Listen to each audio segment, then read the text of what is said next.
Ya, oke. Selamat pagi, Sotiotu Namo Buddhaya. Semoga kesehatan terus ada pada kita semua ya. Ya, hari ini kita akan melanjutkan belajar tentang bab 2, masih seputar hak asasi manusia dalam agama Buddha. Nah, kalau kemarin kita udah belajar tentang masyarakat Buddhis atau kelompok-kelompok masyarakat Buddhis yang ada dalam agama Buddha itu seperti apa aja. Sekarang kita akan melanjutkan tentang aturan-aturan dalam agama Buddha yang tentunya itu bersinggungan dengan HAM.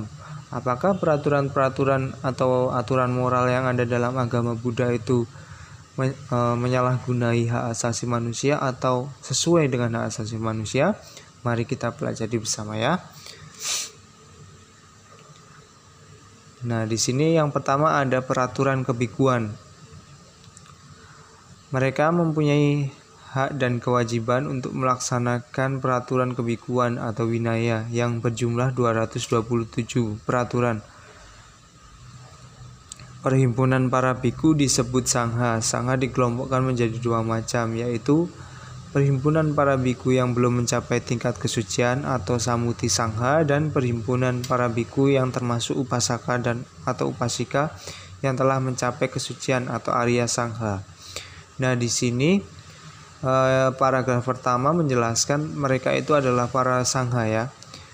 Ada 227 peraturan yang dijalankan oleh para biku. Cukup banyak ya. Kita saja menjalankan 5 sila saja belum tentu mampu gitu ya. Nah, sebentar. Nah, kita lanjut ya. Perhimpunan para biku yang belum mencapai tingkat kesucian atau samuti sangha. Ini adalah biku-biku yang ya mungkin pada masa sekarang banyak ya. Saya sendiri belum mencapai kesucian, jadi belum bisa menjelaskan biku-biku yang belum mencapai kesucian itu ciri-cirinya apa saja sih. Nah, tapi kebanyakan biku-biku saat ini itu belum mencapai kesucian.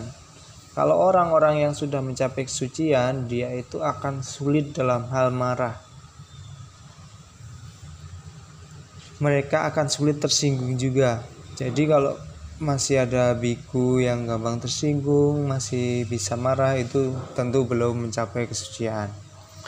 Nah, poin yang kedua maksudnya gimana Pak? Kok termasuk upasaka atau upasika yang telah mencapai kesucian? Nah, kelompok biku yang kedua atau yang bisa disebut arya sangha ini bukan sekedar biku. Semisal ada upasaka upasika yang belum ditabiskan menjadi biku, kemudian dia mencapai kesucian arahat, dia juga masuk golongan dalam arya sangha ini ya. Ya, hanya orang-orang yang sudah mencapai kesucian saja yang tahu, oh orang ini ternyata sudah mencapai kesucian.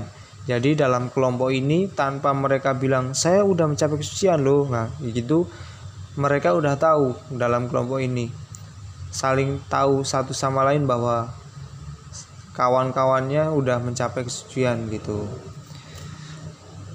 Nah, kemudian peraturan yang kedua ada peraturan upasaka upasika. Kita baca bersama-sama ya. Dalam hidup sehari-hari, upasaka upasika melatih diri tentang 5 sila atau Pancasila. Kita dulu waktu kelas 8 pernah ulas ini ya, Pancasila itu seperti apa. Pada hari-hari uposatha, umat Sang Buddha dianjurkan untuk melaksanakan 8 sila, atasila.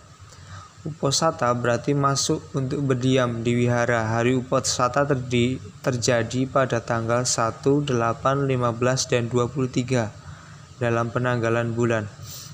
Nah, di sini uposatha itu adalah saat adanya bulan terang atau bulan gelap. Bulan terang itu seperti purnama, kemudian bulan gelap itu seperti bulan sabit itu. Nah, setiap bulan-bulan itu akan ada dilaksanakan uposatha atau pengambilan 8 sila. Nah, kemudian untuk mengambil 8 sila atau atasila jelas. Ini gambaran Antasila saja, dia nggak boleh membunuh sama sekali kalau Antasila ya. Nah, gambaran Antasila adalah langsung mempraktekkan ketika dia tidak membunuh, maka dia harus juga mempraktekkan cinta kasih supaya sifat-sifat membunuhnya itu hilang. Mencuri, ini isi dari 8 sila ya. Pencurian, kemudian berdana, asusila, berkawan dengan baik saja sewajar-wajarnya, nggak terlalu mengarah ke arah yang enggak, berbohong, penting kejujuran. Bisa sambil dilihat sendiri ya, mungkin dari gambar saja kalian bisa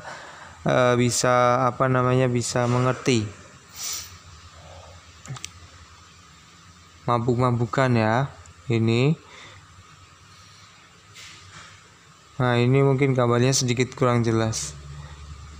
Ini makan atau minum setelah tengah hari ya, makanya yang gambar yang sebelah kiri itu adalah bukan makan dan minum setelah tengah hari, makan dan minum yang masih sama dengan sila kelima, cuma gambarannya emang seperti itu. Nah, bersenang-senang gitu ya, mendengarkan musik, pergi ke hiburan itu juga tidak boleh kalau sedang Antasila, makanya nanti ada tahap-tahapannya.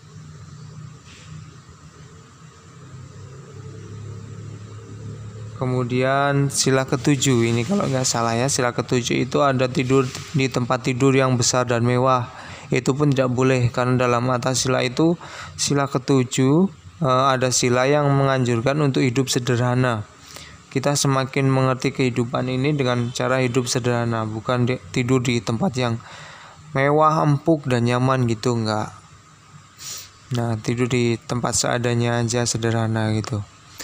Nah, dalam kehidupan masyarakat Buddhis terjadi interaksi sosial yang saling mendukung antara sesama manusia. Menurut Gokale, perkembangan masyarakat diterangkan bahwa perkembangan masyarakat Buddhis berlangsung dalam 3 tahapan. Tahapan yang pertama ada tahap isolasi, tahap kedua ada tahap bergaul, dan tahap transformasi. Apa 3 tahap itu? Mari kita pelajari. Tahap isolasi yaitu seseorang mengasingkan diri untuk meninggalkan kehidupan berumah tangga dan melatih diri dalam pembebasan. Ada kutipan dari Anguttara Nikaya, selagi kehidupan rumah tangga merupakan tekanan, kehidupan bertapa bagaikan menghirup udara segar dan bebas. Jadi di dalam kutipan ini bukan mengatakan kehidupan rumah tangga itu jelek, enggak ya, cuman kalau kita mengejar kesucian atau penerangan sempurna itu akan sulit tercapai apabila kita masih berumah tangga. Kenapa? Karena dalam berumah tangga kita akan ada melekat, akan ada marah, akan ada praktek dari dosa atau kebencian, akan ada keserakahan dan lain sebagainya. Itu pasti ada kalau kita masih hidup rumah tangga gitu ya. Nah, kemudian tahap selanjutnya tahap bergaul. Tahap bergaul yaitu interaksi dengan umat berumah tangga dan saling mendukung menuju cita-cita pembebasan akhir. Perumah tangga, kembali kutipan ya, perumah tangga maupun mereka tak berumah tangga pada dasarnya saling bergantung satu sama lain. Bersama-sama mencapai pemahaman dharma yang sejati, keadaan batin yang tentram, damai dan bahagia yang diharapkan. Ini kebahagiaan berumah tangga ya, apabila bisa selaras dengan daerah mereka tinggal, dengan lingkungan mereka tinggal. Selaras di sini artinya kita memang satu rasa dengan tetangga kita, satu rasa dengan kawan kita, maka kebahagiaan pun akan tercapai. Tapi semisal kita berbeda warna dengan lingkungan kita, perumah tangga, lingkungan atau tetangga kita, maka kita akan sulit untuk mencapai kedamaian, ketentraman dan kebahagiaan gitu ya. Tahap transformasi. yaitu agama Buddha sebagai kekuatan spiritual dan sosial yang menggariskan pada etika, aturan, dan hukum tingkah laku kehidupan sosial. Sang Buddha menekankan etika sosial atas dasar persaudaraan dan kasih sayang sebagai dasar pembinaan kehidupan masyarakat Buddhis, baik berumah tangga maupun kehidupan tanpa berumah tangga. Nah, ini slide terakhir dan juga kesimpulan dari apa yang saya sampaikan di awal tadi ya. Apakah dalam agama Buddha itu pro atau kontra dengan hak asasi manusia? Di sini dijelaskan aturan-aturan dalam agama Buddha yaitu tentang aturan etika atau aturan moral. Jadi aturan moral itu adalah memiliki tujuan untuk membimbing kita supaya bisa hidup berdampingan dengan orang lain, supaya bisa hidup damai dengan lingkungan. Seperti itu ya. Di sini menekankan etika sosial dan dasar persaudaraan serta cinta kasih. Tentu karena menekankan cinta kasih kemudian persaudaraan, aturan-aturan moral dalam agama Buddha akan sangat selaras dengan hak asasi manusia. Jadi tidak melanggar hak-hak manusia yang manapun gitu ya. Nah, untuk pertemuan hari ini dalam video ini sudah cukup sampai di sini. Jadi selanjutnya kalau ada tugas bisa dikerjakan, kalau ada pertanyaan nanti bisa didiskusikan lagi. Saya tutup. Sotiotu Namo Buddhaya.